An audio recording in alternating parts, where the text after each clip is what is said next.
하나님의 평화가 말씀을 듣는 우리 가운데 함께 하시기를 바랍니다.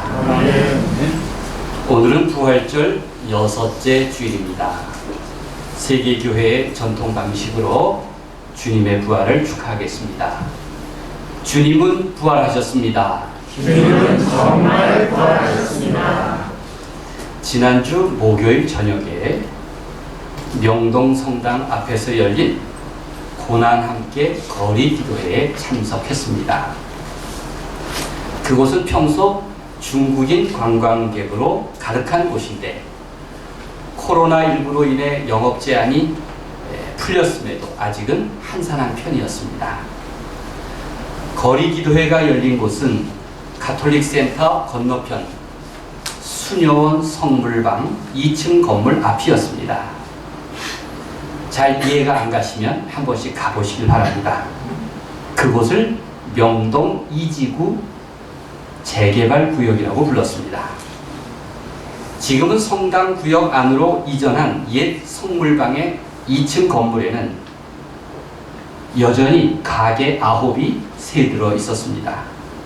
그들은 재개발법에 따른 공식적인 보상을 받지 못할 형편에 놓여 있었습니다. 편법적인 재개발 때문입니다.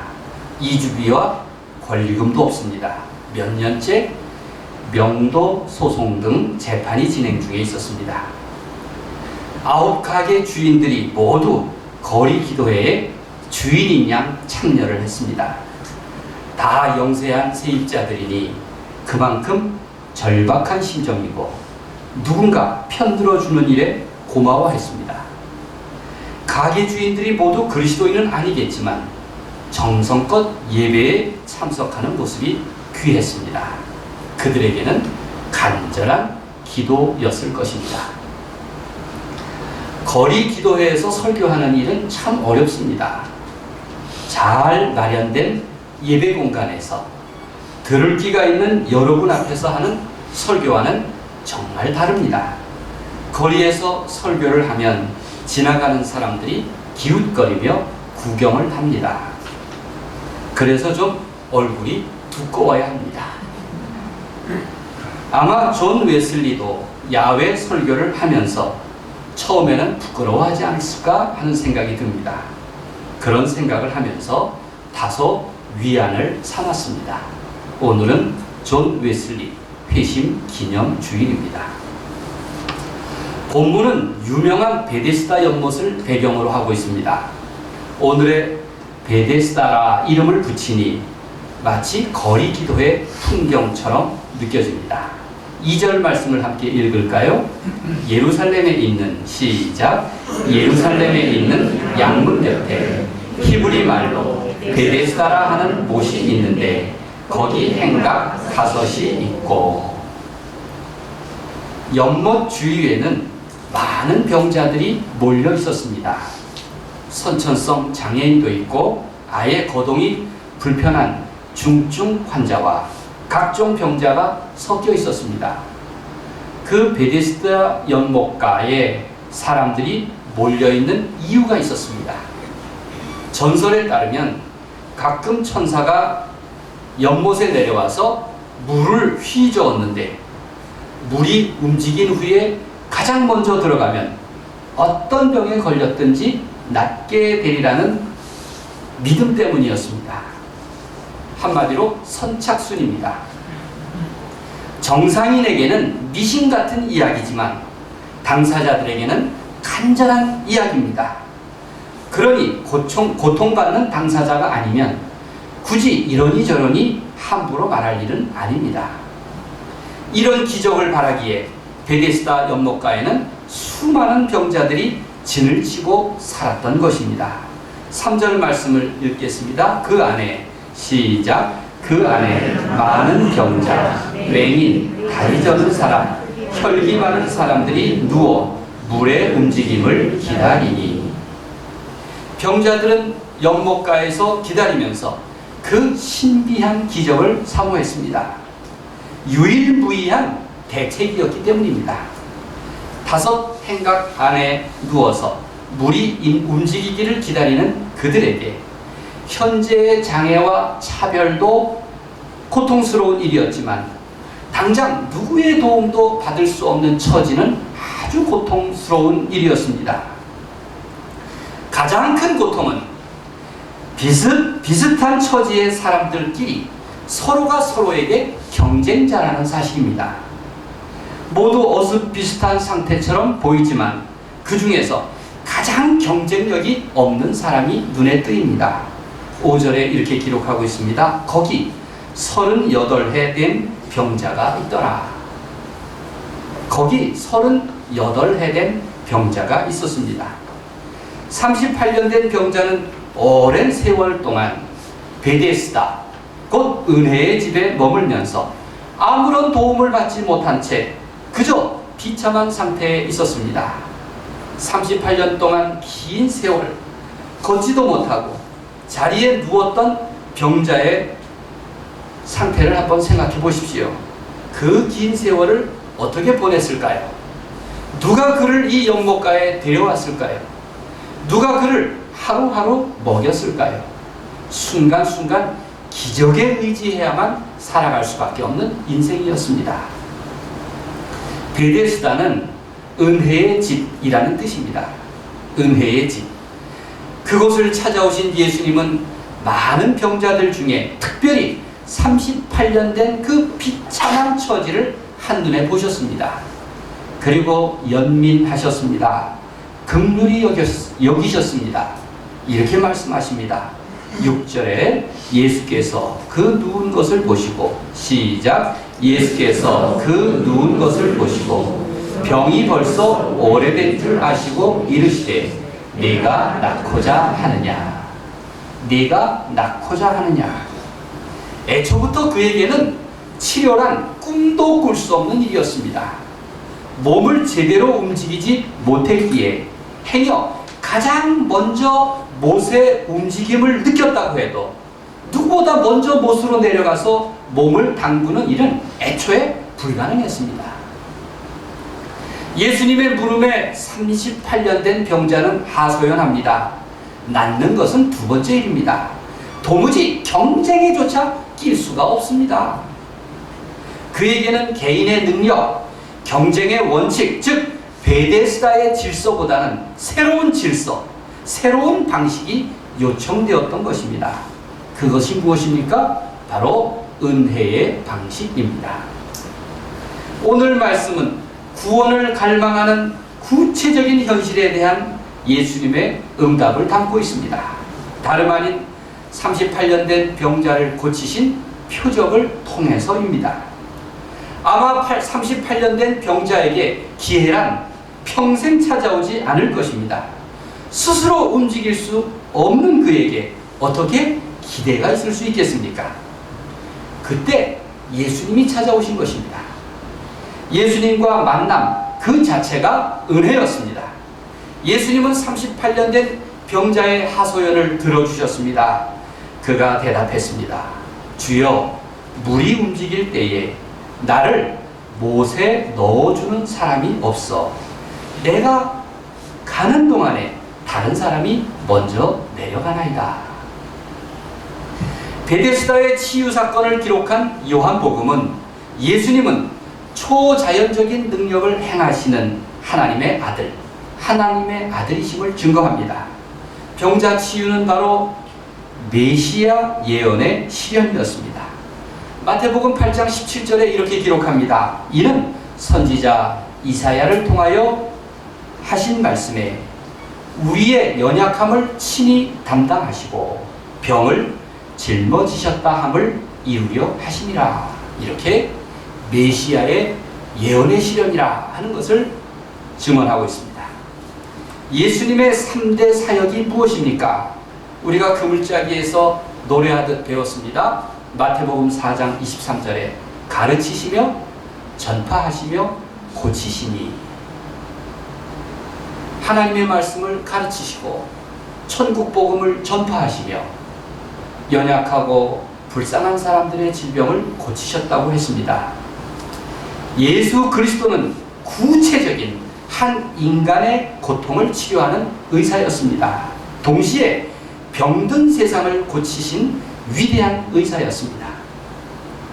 성경에 따르면 인간이 아프거나 재난을 당하는 것은 결코 하나님의 뜻에 어긋난 것입니다. 본래 하나님이 원하지 않으신 일이었습니다. 이를 치료하고 재난을 극복하는 것, 이건 창조 질서의 회복에 속하는 일입니다. 이런 의미에서 예수님이 행하신 치유와 이적은 바로 하나님 나라의 임재를 나타내는 것이었습니다. 그래서 예수님은 이러한 치유와 회복을 마치신 후 말씀하시기를 하나님 나라가 이미 너희 가운데 임하였다, 이렇게 말씀하셨던 것입니다. 예수님은 민중 속으로 파고드셨습니다. 몸이 아프고 인생이 괴로운 이들은 주님을 의지했습니다. 장차 예수님을 따랐던 그 사도들도 병고침과 기적을 행했습니다. 인간이 감당할 수 없는 문제일지라도 우리는 하나님의 이름을 부르면서 주님을 의지할 수 있습니다. 우리가 드리는 기도는 바로 은혜의 통로가 될 줄로 믿습니다. 아멘. 더 이상 자신에게는 기회가 없다고 절망하던 38년 된 병자에게 예수님은 말씀하십니다. 8절 말씀입니다. 예수께서 이르시되, 시작. 예수께서 이르시되 일어나 내 자리를 들고 걸어가라 하시니. 성경은 이 기적을 아주 간단히 증언하면서 지나갑니다. 그 사람이 곧 나아서 자리를 들고 걸어가니라. 요즘 같으면 어마어마하게 크게 홍보를 했을 텐데, 그런데 너무나 짧은 한 줄, 그 사람이 곧 나아서 자리를 들고 걸어가니라. 너무 심플하지 않습니까? 그래서 훨씬 감동적입니다. 예수님은 38년 된 중환자를 낫게 하셨습니다. 눈을 부릅뜨고 연못을 몇 년씩 지켜보다가 남과 경쟁 끝에 기어코 이긴 그 사실이 아닙니다. 그냥 졸지에 일어났습니다. 오직 은혜의 방법이었습니다. 그래서 베데스다입니다. 주님은 38년 동안 병든 몸이 의지했던 침상을 스스로 들고 일어서게 하셨고, 마침내 걸어서 베데스다 연못가를 벗어나게 하셨습니다. 불구의 회복은 현실이 되었고, 몸의 온전함을 넘어 그는 영혼의 구원을 얻었습니다. 예수님의 능력을 받을 수 있는 가장 중요한 요소는 그 은혜에 대한 간절한 갈망이었습니다. 예수님은 마치 38년 된 병자에게 묻듯 우리를 향해서도 물으십니다. 내가 참으로 변화되기를 원하느냐? 내가 참으로 인생이 고침받기를 원하느냐? 만약 38년 된 병자가 아예 자포자기 상태에 있었다면 그는 대꾸하지 않았을 것입니다. 만약 38년 된 병자가 아직 제 힘으로 해볼만 하다는 가능성이 있었다면 코웃음을 쳤을 것입니다. 그런데 그렇지 않았습니다. 38년 된 병자는 하나님의 은혜를 갈망했습니다. 그는 예수님이 가까이 다가오시고 직접 물으시고 사랑의 눈빛으로 대하실 때에 가슴이 뛰었을 것입니다. 일어나 내 자리를 들고 걸어가라 라고 하신 말씀은 사실은 한 병자에게만 해당되는 회복의 선언이 아닙니다. 세상의 질서에서 소외되고 좌절한 모든 사람들을 향한 희망의 선언이 된 것입니다. 예수님은 은혜의 집조차 경쟁으로 굳어진 베데스다의 질서를 하루아침에 깨셨습니다. 능력 있는 사람에게만 통하는 관례와 상식을 무력화시키셨습니다. 예수님의 은혜의 방식은 사회의 억압적인 질서나 비인간적인 제도에 대한 도전이었습니다. 많은 사람들은 자신이 당사자가 아니기 때문에 인간의 구체적인 또 개인적인 고통을 쉽게 외면할 수 있습니다. 그런 생각을 가진 사람일수록 예수님의 치유 사건에 대해서 소홀히 여깁니다. 생각해 보십시오. 고통받는 사람이 어디 한둘입니까? 그런 많은 사람들 중에 몇몇 사람을 고치셨다고 세상이 달라집니까? 이렇게 반문할 것입니다. 여전히 대부분의 사람은 질병의 고통을 겪고 있을 텐데 과연 예수님의 치유 사건이 무슨 의미가 있다는 말입니까? 이렇게 불신앙적인 태도를 보일 수도 있습니다. 그러나 예수님은 구체적인 개인 한 사람 한 사람에게 연민과 동정을 가지셨습니다. 그 예수님은 바로 거대한 무리 속에서도 구체적인 나의 문제를 알고 계셨습니다. 그 눈빛이 바로 나를 향하셨습니다. 예수님의 구원은 한 사람 한 사람을 향한 사건이었습니다. 그래서 헨리 나우에는 말하기를 모든 사람을 위해 존재하기를 원한다면 누구와도 가까워질 수 없다고 하였습니다. 모든 사람을 사랑한다는 대통령의 말은 거짓말입니다. 어떻게 모든 사람을 한꺼번에 사랑할 수 있습니까? 예수님은 구체적인 한 사람의 고통을 이해하셨습니다. 예수님은 모든 사람을 위해 존재하였지만 특별히 구체적인 개인의 아픔과 문제를 통해 접근하고 계십니다. 이것이 바로 복음의 방법인 것입니다. 1989년 12월에 제가 이경구 선생이라는 분을 처음 만났습니다. 그분은 저희 아버지와 동갑인 1930년생이었습니다.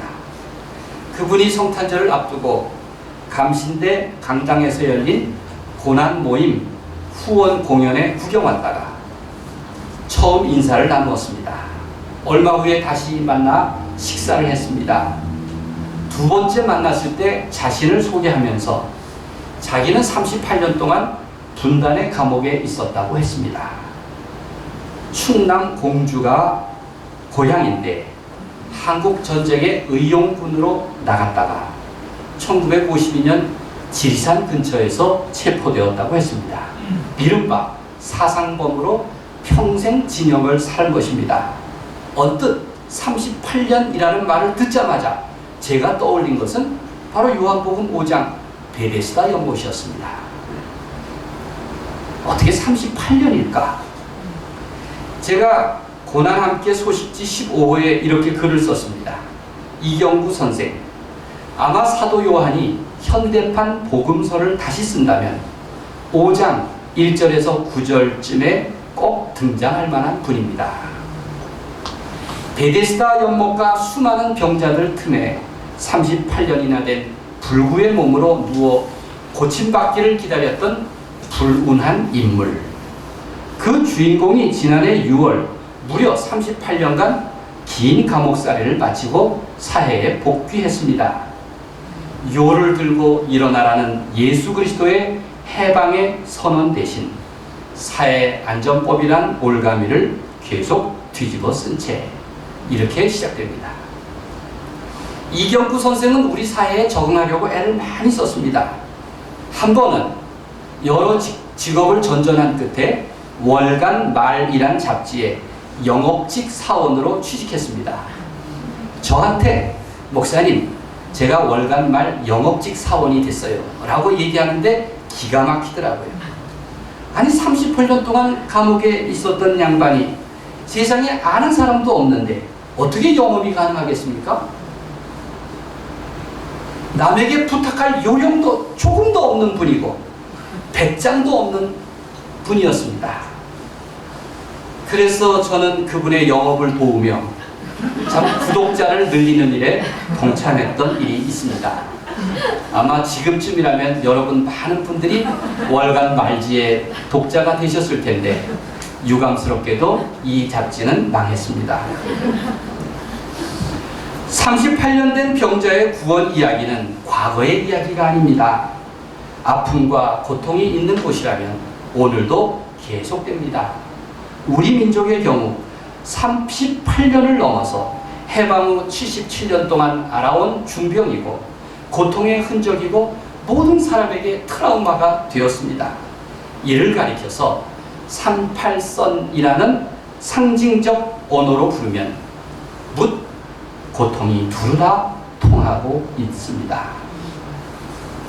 믿음의 눈으로 본다면 삶의 현장 곳곳에 오늘의 베데스다는 얼마든지 있습니다. 하나님의 은혜가 필요한 곳은 모든 사람들의 삶의 자리에서 베데스다를 발견할 수 있습니다. 예수님은 내게 가까이 오셔서 내 고통의 자리, 내 아픔의 자리, 내 불신의 자리, 내 원망의 자리, 내 무능의 자리를 걷고 일어나라고 하십니다. 그리고 주님의 은혜에 참여하라고 말씀하십니다. 오늘은 존 웨슬리 회심 기념주일입니다.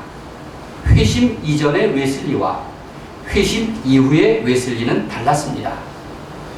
회심 이전에는 자신의 경건, 개인의 영성에 더 많이 집중했습니다. 그런데 존 웨슬리는 회심 이후에는 교회 제도와 사회의 문제로 그 관심을 더 확장했습니다. 존 웨슬리가 살던 영국 사회를 보면 베데스다는 어디에나 있었고 또 어디에도 없었습니다. 교회는 주님의 은혜, 곧 베데스다를 전했지만 고교회인 성공회에 참여하는 사람들, 이른바 타고난 특권층이었습니다. 그들은 이웃과 사회의 부조리와 고통에 대해서는 무관심했습니다. 교회 밖의 사람들의 구원의 문제에도 별로 전도할 생각이 없었습니다. 그런데 웨슬리의 회심이 특별한 것은 그 역시 영국 국교회의 사제였지만 그는 성공의 사제로서 기득권을 포기하는 일에 주저함이 없었습니다. 대표적인 것이 거리와 광장에서 설교하는 일입니다. 이것은 당시 성공회가 금지하는 것이었습니다.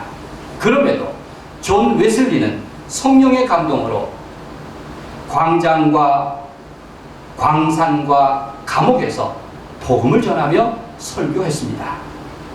소수의 무리와 함께 신앙 공동체를 이루었고 그런 믿음의 힘으로 영국 교회와 사회를 개혁하려고 했습니다.